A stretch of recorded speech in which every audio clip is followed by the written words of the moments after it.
By midnight, the Duke will have rejected you in front of everyone."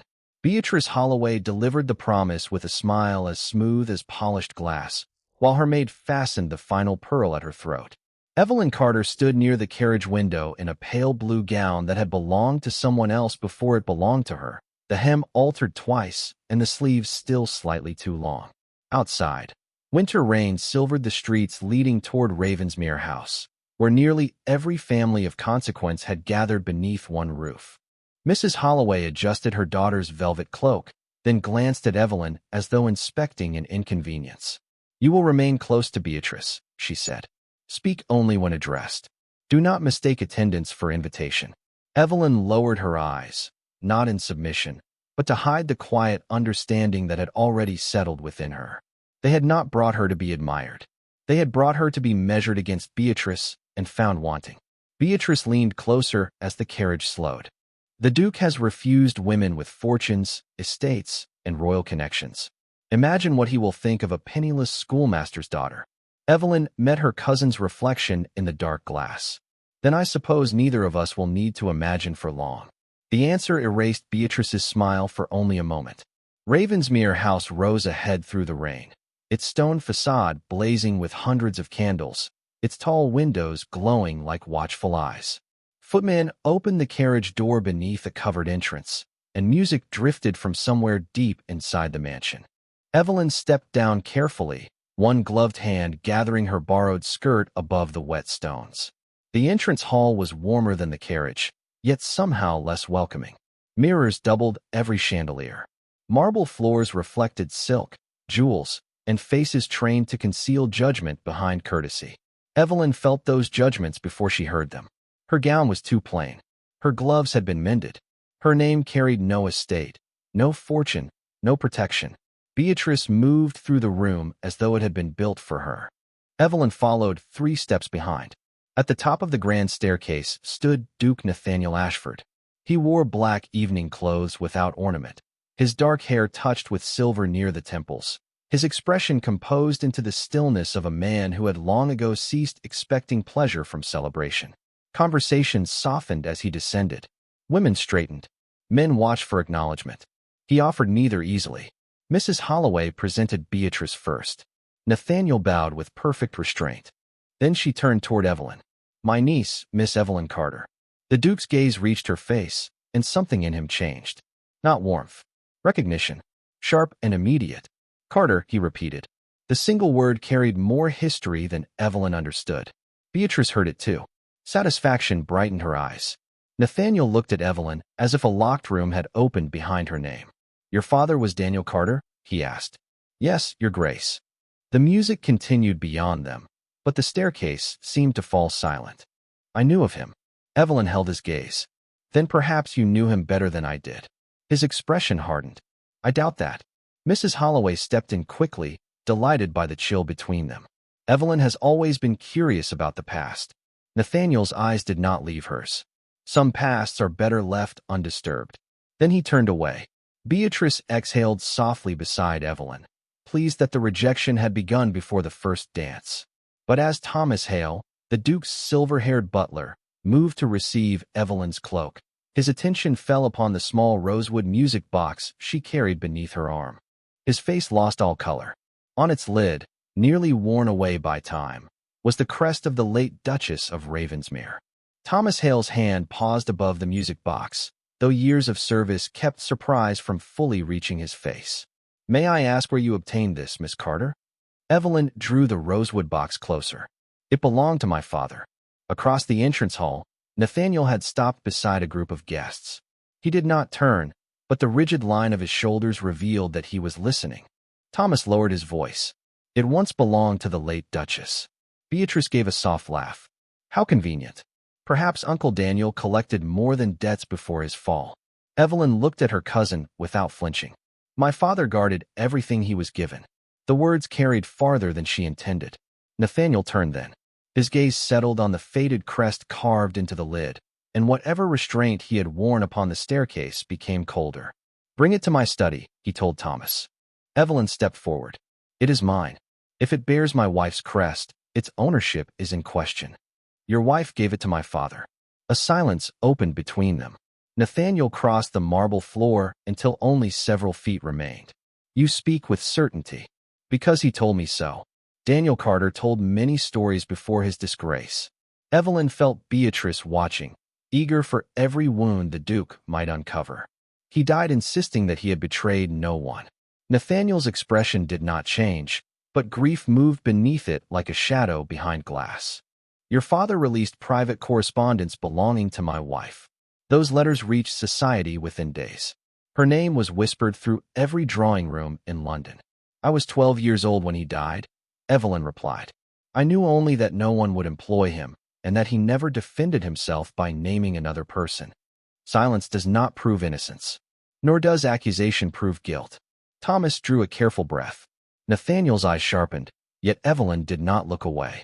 She understood now why the Holloways had brought her. They had known her name would reopen an old humiliation. They expected the Duke's contempt to finish what poverty had begun. Mrs. Holloway approached with practiced concern. Your Grace, forgive Evelyn. She has always been sentimental where her father is concerned. Nathaniel looked at her. Sentiment rarely survives evidence. Then perhaps evidence should be examined, Evelyn said. Beatrice touched her arm with unnecessary force disguised as affection. You are embarrassing yourself. Evelyn gently removed her cousin's hand. I have survived embarrassment before. Music swelled from the ballroom as the first waltz began. Guests drifted past them, their glances lingering on the plain young woman who had challenged Ravensmere beneath his own roof. Nathaniel studied her for one final moment. Keep the box tonight, he said. Tomorrow, Thomas will bring it to me. And if I refuse, then I shall know you fear what it contains. He turned away before she could answer. Beatrice smiled. He despises you already. Evelyn watched Nathaniel disappear into the ballroom. No, she said quietly. He despises what he believes my name means. Thomas took her cloak, but his attention remained fixed on the music box. As he placed it carefully beside her gloves, Evelyn noticed his fingers brush a tiny brass catch beneath the hinge. His eyes met hers. Do not open it here, he whispered. Why? Thomas glanced toward the ballroom doors. Because the Duchess never gave that box to your father for music. The first waltz had already begun when Beatrice decided the room had not yet laughed enough. She guided Evelyn toward the center of the ballroom beneath chandeliers bright enough to expose every flaw in borrowed silk. You should not stand alone, she murmured. People may think no one asked you. Before Evelyn could step away, a young gentleman named Mr. Langford approached with exaggerated courtesy. His smile was charming, but his eyes flickered toward Beatrice for approval. Miss Carter, may I have this dance? A few nearby guests fell silent. Evelyn understood the arrangement at once. Refusing would make her appear timid. Accepting would give them the spectacle they wanted. She placed her hand lightly in his. You may. They had taken only 3 steps when Langford stopped. He looked down at her mended glove, then raised his voice just enough for others to hear. Forgive me. I had not realized I promised this dance elsewhere. He released her hand and walked away to join a laughing group near the musicians. The humiliation was simple, polished, and perfectly timed. Whispers moved through the room. Someone mentioned her father. Another voice praised Beatrice for her kindness in bringing such a poor relation into society. Evelyn stood alone while couples moved around her in graceful circles. She felt heat rise beneath her skin, but she did not lower her head. She crossed the floor at an even pace, refusing to hurry, and left the ballroom through the nearest open door. Nathaniel had witnessed everything from beside the marble fireplace. He had seen Langford glance toward Beatrice. He had seen Evelyn understand the cruelty before it unfolded. Yet he had remained still. The old anger attached to the name Carter had given him an excuse, and he despised himself for how readily he had accepted it. Evelyn found the music room empty. Moonlight lay across the piano, pale and cold. She set the rosewood box on its polished surface and pressed the brass catch Thomas had shown her. Nothing happened. She tried again, this time pushing inward before lifting the lid.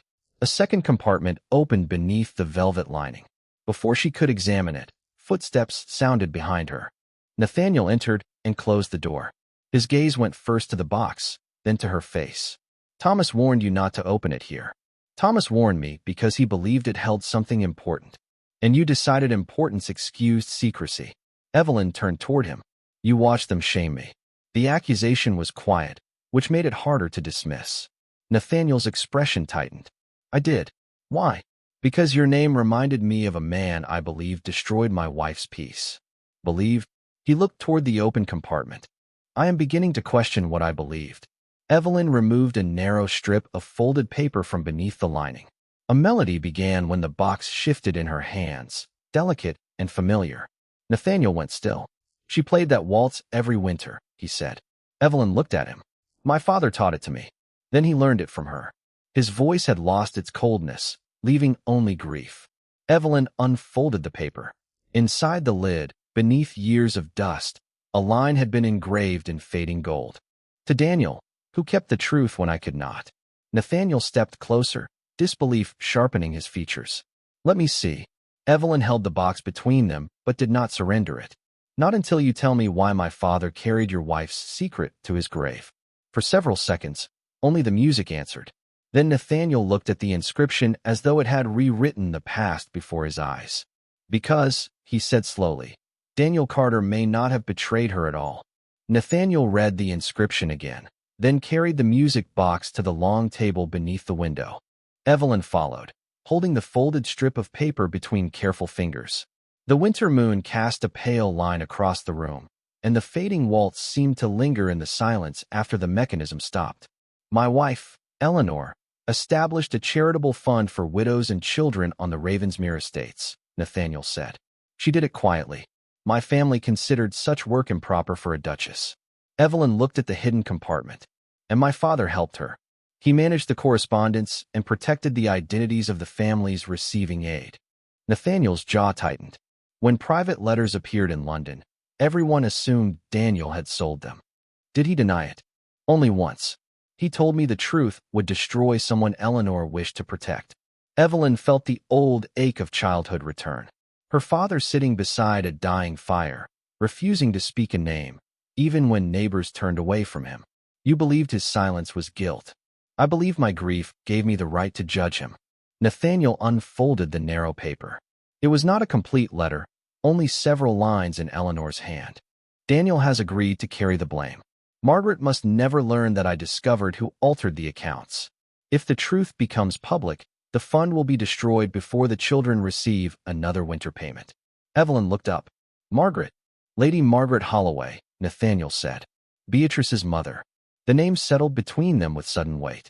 Mrs. Holloway had taken Evelyn into her home after Daniel's death. She had called it charity. Now Evelyn wondered whether it had been something else entirely. She raised me beneath her roof, Evelyn whispered, where she could watch you. Nathaniel's answer was quiet. He opened the box again and examined the velvet lining. One corner had been cut and re-sewn with thread newer than the rest. Evelyn found a small seam and pulled it apart carefully. Inside lay half of a larger letter, torn through the middle. The surviving words spoke of missing funds, altered signatures, and a packet of private correspondence used as a threat. The final sentence ended abruptly. If Margaret is exposed, she will claim Daniel acted alone, and Nathaniel will believe her because grief has made him blind to every voice but his own. Nathaniel stepped away from the table as though the words had struck a place no one else could see. She knew me better than I knew myself. Evelyn watched him, anger and pity pulling in opposite directions. My father lost his name because your family needed someone without power to carry the disgrace. Yes, he did not defend himself, and I helped make the lie permanent. The honesty did not repair anything, but it changed the air between them. Nathaniel searched the compartment once more. The second half is missing. Evelyn remembered Beatrice in the dressing room before the ball, sealing invitations with dark green wax. The fragment in Nathaniel's hand bore the same color along its torn edge. Beatrice has a writing case with this seal, she said. I saw it tonight. His expression sharpened. Then her mother may have kept the missing half. And Beatrice may know why. Footsteps approached in the corridor. Nathaniel extinguished the nearest lamp and drew Evelyn behind the heavy curtain beside the piano. The door opened. Through the narrow gap, they watched Beatrice enter alone. She crossed directly to the music box, opened the empty compartment, and whispered, "Where is the letter?" Her hand moved to the pocket of her gown. When she withdrew it, a torn page appeared between her fingers, marked with the same dark green wax. Beatrice studied the torn page beneath the dim light, unaware that two silent witnesses stood only a few feet away. "Mother said this should have been destroyed," she whispered. Nathaniel moved first. He stepped from behind the curtain, his face calm enough to make Beatrice's sudden fear more visible. Evelyn followed, still holding the other half of the letter. "Then your mother has much to explain," Nathaniel said. Beatrice concealed the page behind her back. "You misunderstand. Give it to me." His voice never rose. It did not need to. Beatrice looked toward Evelyn, and resentment hardened her features. "She has filled your mind with stories because she wants your sympathy." Evelyn remained still. "I want my father's name returned." "Your father accepted his disgrace.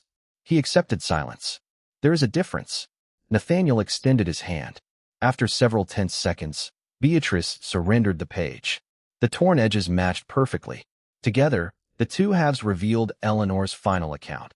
Lady Margaret Holloway had diverted money from the charitable fund to cover private debts, then used stolen correspondence to threaten the Duchess. Daniel Carter had accepted public blame because exposing Margaret immediately would have frozen the fund and left dozens of families without winter support. Nathaniel read every line twice. "Did you know?" he asked Beatrice. Her eyes dropped. "Only that mother kept the letter as protection." "Protection from whom?" "From you." A bitter laugh escaped her. She said grief made you obedient to appearances. Nathaniel flinched at the truth within the insult. Evelyn saw it, but offered no comfort he had not yet earned. Beatrice straightened. "You cannot reveal this. My mother's reputation would be ruined, and mine with it." "My father's reputation was ruined, so yours could remain untouched," Evelyn said. "You lived under our roof," Beatrice replied. "We fed you. We clothed you. You kept me close enough to make certain I never learned why my father died in shame." Beatrice's face changed, and Evelyn knew she had struck the truth. Nathaniel folded the completed letter and placed it inside his coat.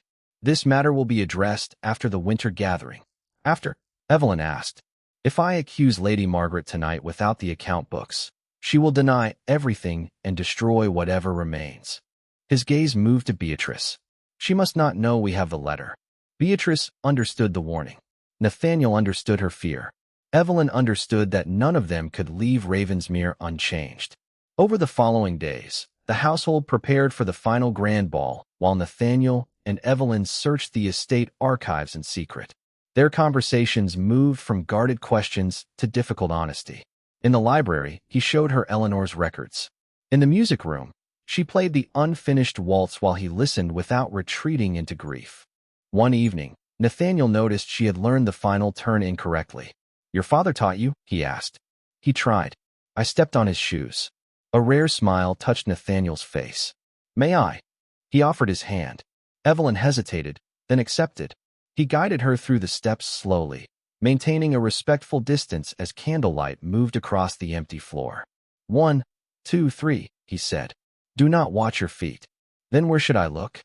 "At the person you must trust not to let you lose the rhythm." Their eyes met. For one suspended measure, the room seemed warmer. Then the melody shifted into the passage Eleanor had loved. Nathaniel stopped and released Evelyn's hand. "I cannot." "You do not have to." She returned to the piano without disappointment or persuasion. That quiet mercy unsettled him more deeply than pressure ever could. At the doorway, Thomas appeared with urgency in his face. "Your Grace, I found the servant Lady Beatrice paid." Nathaniel turned. "To do what?" Thomas placed a golden hairpin and a missing jewel inventory before them. "To hide the Ashford necklace in Miss Carter's room before tomorrow night's ball." Thomas's discovery should have ended Beatrice's plan, but Nathaniel understood that exposing her too soon would only drive Lady Margaret to destroy the remaining evidence. "Say nothing," he told the butler. "Not yet." Evelyn looked at the golden hairpin on the table. It was engraved with a tiny letter B. "Then you mean to let them proceed?" "I mean to let them believe they have succeeded." The final ball began the following evening beneath a blaze of chandeliers and winter roses. Ravensmere House glittered with every symbol of power that had once silenced Daniel Carter. Evelyn entered wearing the same pale blue gown, though this time she carried herself without apology. Beatrice appeared beside her mother in silver silk, smiling as if the night already belonged to her.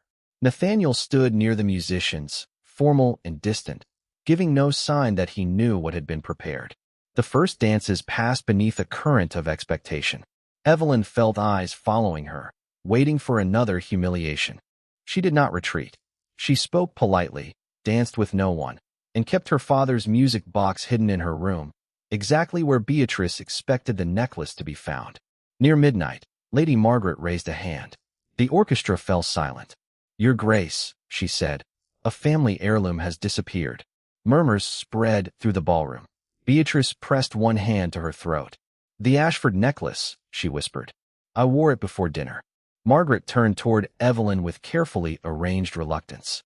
"There is one room the servants have not searched." Evelyn met her gaze. "Mine." Several guests exchanged knowing looks. Nathaniel said nothing. That silence hurt more than Evelyn expected, though she had been warned of the plan. Margaret ordered a maid to retrieve Evelyn's traveling case. The woman returned carrying the velvet jewel box. When she opened it, the necklace lay inside, its diamonds catching the candlelight with cruel brilliance. Beatrice lowered her eyes as if ashamed on Evelyn's behalf. "I defended you," she said softly. Evelyn looked at her. "No, you rehearsed this." Lady Margaret's voice sharpened. "You were welcomed into this house despite your father's disgrace, and this is how you repay kindness." Then, before Evelyn could answer, she turned to the guests. "Daniel Carter betrayed the late Duchess, and now his daughter has stolen from the same family." The room seemed to close around Evelyn. Old whispers rose again. "Carter. Betrayal. Thief." Nathaniel stood motionless beside the fireplace, caught between the truth he now possessed and the evidence he still needed. Evelyn saw the conflict in his face, but she refused to wait for another powerful man to decide whether her dignity was convenient. She removed her gloves and placed them beside the jewel box. Then she took the rosewood music box from Thomas, who had been guarding it near the door, and carried it to Nathaniel. "This belongs to your family," she said. "So does the truth inside it." He accepted it slowly. "Evelyn." It was the first time he had spoken her name before the entire room. "You do not owe me belief," she said, "but I will not beg for it." She turned toward the staircase. Beatrice's smile returned, small and triumphant. Nathaniel watched Evelyn take the first step, then looked at the necklace, the hairpin hidden in his pocket, and Lady Margaret's satisfied face. Something in him settled. "Close every door," he ordered. The footmen obeyed at once. The ballroom fell silent. Nathaniel crossed to the musicians and lifted one hand. "Stop playing." Then he turned toward the gathered guests, his voice carrying to every corner of the room. "No one leaves until the woman who placed that necklace in Miss Carter's room is named." No one answered. The ballroom held its breath beneath the chandeliers while Nathaniel walked slowly toward the center of the floor. Thomas followed with the golden hairpin resting on a folded cloth. "This was found in the servant passage outside Miss Carter's room," Nathaniel said. "It bears Miss Holloway's initial." Beatrice's face remained composed, but her hand moved instinctively toward her hair.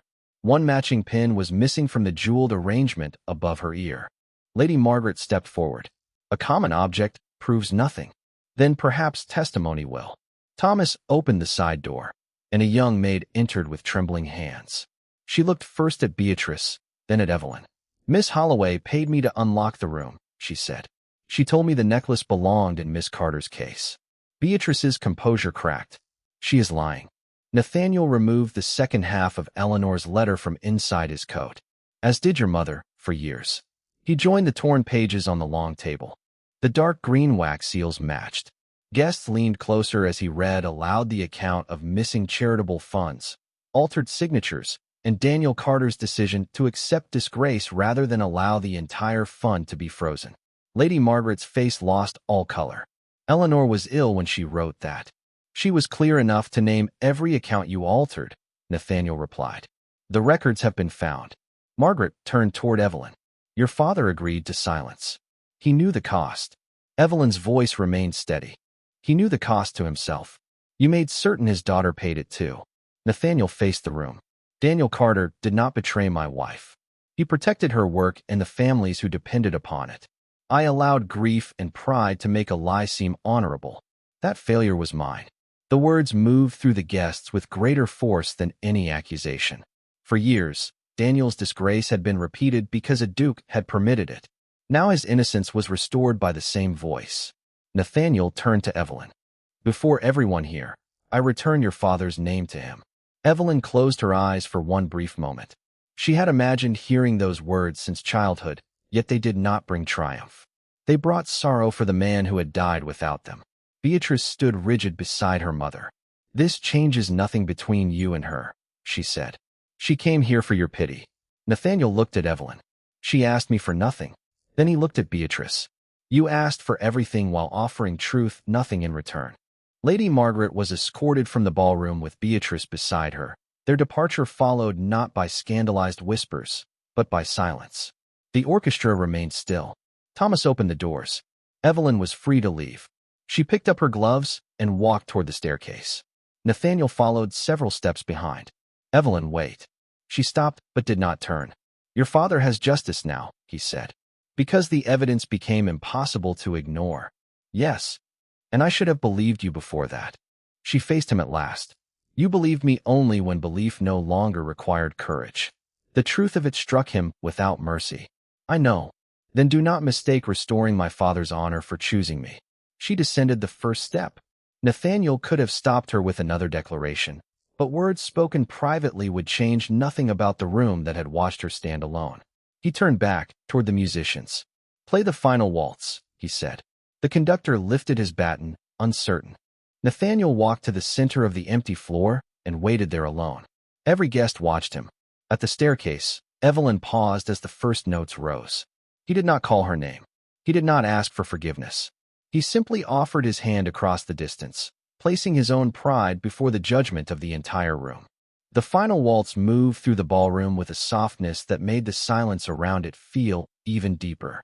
Nathaniel remained alone at the center of the floor, one hand extended, his posture calm but unguarded. For years, every gesture he made had been protected by rank. This one had no shield. Evelyn stood at the staircase, aware of every face turned toward her. The same room that had watched her humiliation now waited to see whether she would accept the Duke's hand. She could have left. Part of her wanted to. Justice for her father had come too late to erase the years of poverty, suspicion, and quiet shame. Nathaniel's courage had also come late. Yet he was not asking her to forget any of that. He was waiting without command, without certainty, and without the protection of pride. Evelyn descended one step, then another. The whispers began, but Nathaniel did not look away from her. When she reached the edge of the floor, she stopped. "Why this dance?" she asked. Her voice was low, though the room heard every word. "Because they expected me to reject you," he said, "and because I nearly allowed their judgment to become mine. That is regret." "Yes." His hand remained open between them. "But this is not pity." Evelyn searched his face. "Then what is it?" Nathaniel drew a careful breath. "The first honest choice I have made in years." The answer held no promise of perfection, only truth. She placed her hand in his.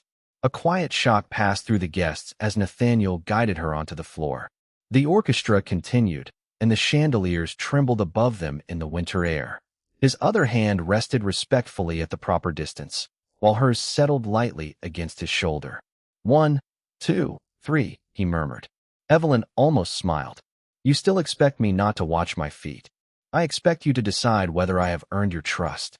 They began to move. At first, their steps were careful, measured by memory and uncertainty. Then the rhythm found them. The room faded into candlelight and sound. Evelyn did not dance like Beatrice, with polished confidence designed for admiration. She danced with quiet attention, listening to the music and to the man beside her. Nathaniel looked at her, as though he had spent years staring into rooms filled with people and had only now discovered someone who could truly see him. The melody reached the turn he had once been unable to complete in the music room. His step faltered. Evelyn felt it. She did not pull away. "You may stop," she said. "I know." He steadied himself. "I do not want to." Together, they completed the turn. Something within him loosened, not because grief had disappeared, but because it no longer controlled every step. Around them, the room remained silent. No one dared laugh now. No one whispered about Evelyn's dress, her fortune, or her father's name. Nathaniel had not merely invited her to dance.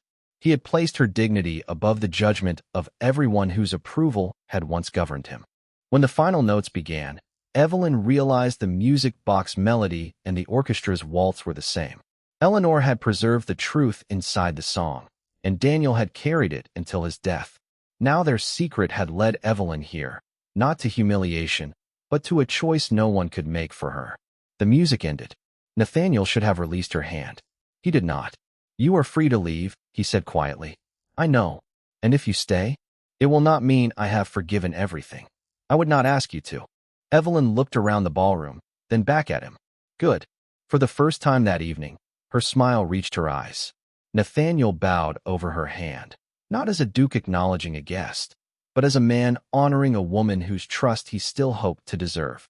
Morning arrived quietly over Ravensmere House, washing the ballroom windows with pale winter light. The candles had burned low, the musicians had gone, and the room that had witnessed Evelyn's disgrace now held only scattered chairs, wilting roses, and the faint memory of the final waltz. Evelyn stood in the music room with her traveling case, closed beside the door. The rosewood box rested on the piano, its hidden letters safely returned to its compartment. She had expected triumph to feel brighter. Instead, she felt tired, relieved, and strangely free. Her father's name had been restored, but the years taken from him could not be returned. Nathaniel entered without ceremony. He carried a sealed document and stopped several feet away, leaving her the distance she had not needed to request. "The trustees signed it this morning," he said.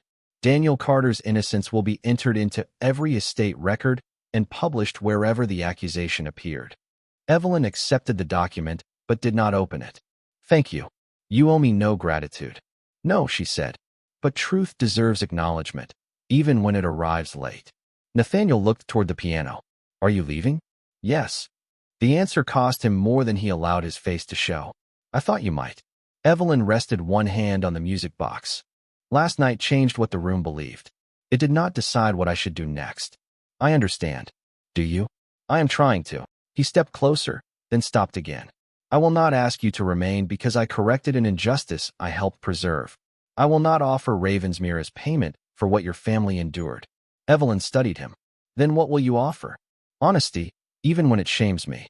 Patience, if you choose to doubt me. And distance, if that is what you need." His voice lowered. "May I visit you?"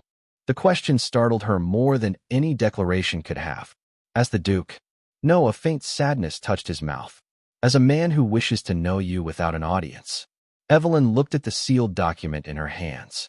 For most of her life, powerful people had made choices around her and called them kindness. Nathaniel was offering something different. Not rescue. Permission. "You may write first," she said. "And if I answer, you may visit." Relief entered his expression so quietly that only someone watching closely would have seen it. "Then I will write." 3 months later, spring returned to Ravensmere. The old charitable fund was restored under Daniel Carter's name, and its first public concert filled the music room with widows, children, tenants, and guests who would once have been kept apart by rank. Evelyn returned not as Mrs. Holloway's dependent, but as the fund's appointed director.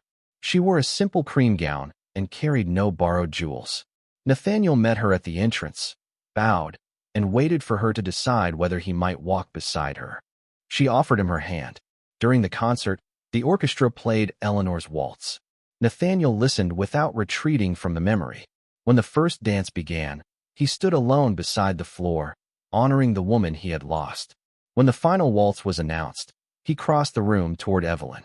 This time, no one had brought her there to fail. No one had arranged the moment. He stopped before her and asked, "May I?" Evelyn placed her hand in his. "You may."